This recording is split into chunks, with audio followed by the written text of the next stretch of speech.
Bom dia, caros ouvintes e convidados. Hoje, eu, Laura Novaes e Lavínia Chaves estaremos entrevistando os pais da sociologia clássica.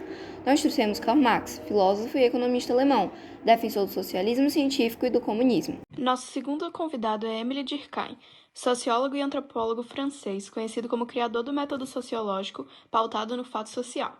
E por fim, mas não menos importante, temos Max Weber, intelectual e economista alemão, defensor do método sociológico da ação social. Agora nós vamos entrevistá-los acerca de suas visões e ideologias. Para vocês, como o trabalho molda a sociedade em que vocês vivem? É interessante essa pergunta, pois eu gosto bastante de falar sobre esse tópico, visto que ele é base de um dos meus focos de estudo. O trabalho é indispensável para a existência do homem, ou seja, é aquilo que dá sentido à existência humana, e também é mediador entre a relação do homem com a natureza. Existem 3 elementos principais para a consolidação do trabalho: a força de trabalho, o objeto de trabalho e o meio de trabalho. No entanto, o processo produtivo divide a sociedade em classes.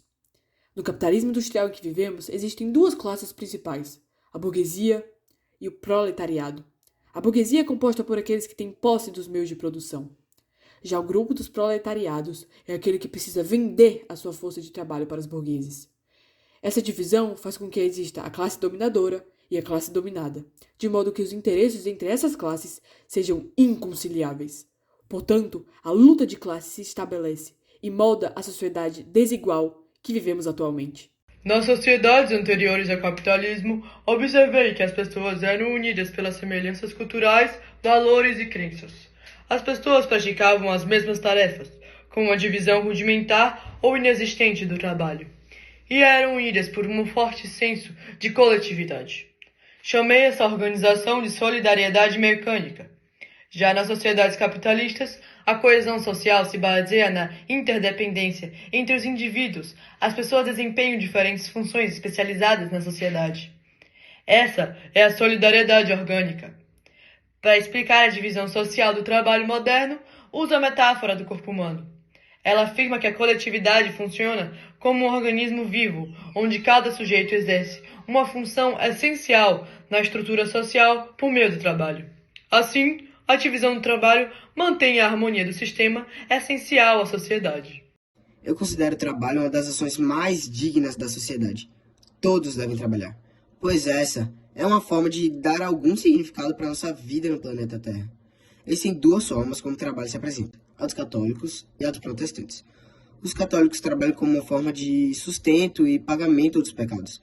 Já os protestantes veem o trabalho como uma forma de fazer as vontades de Deus.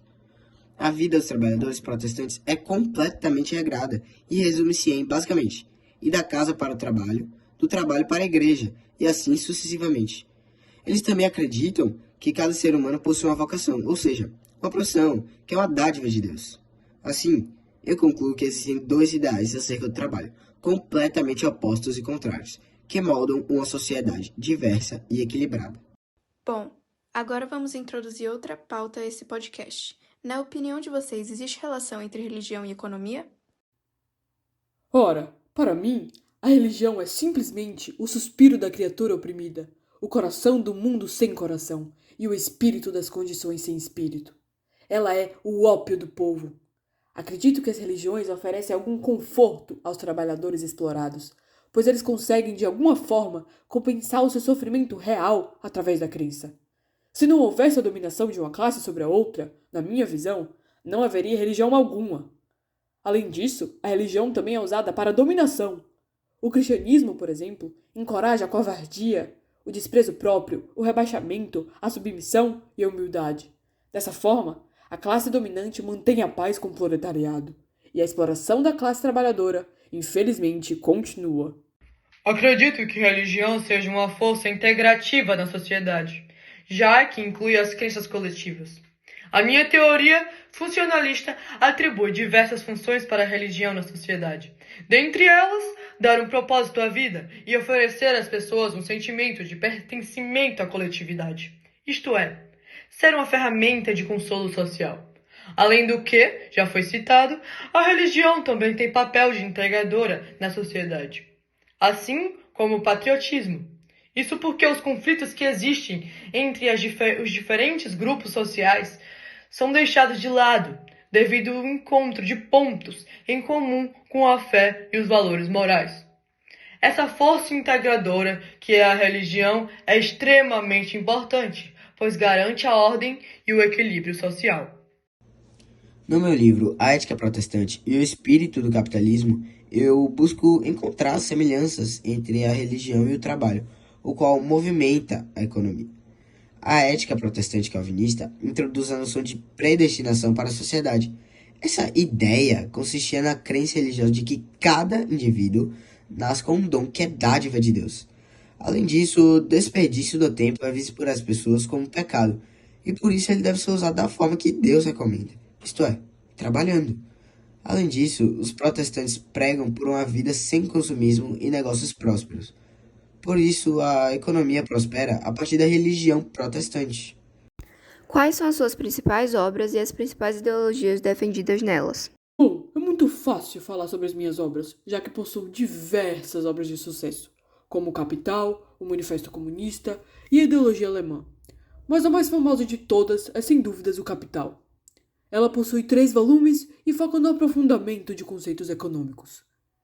Nela, eu defino o modelo produtivo capitalista, a acumulação primitiva, o capital constante e a mais-valia.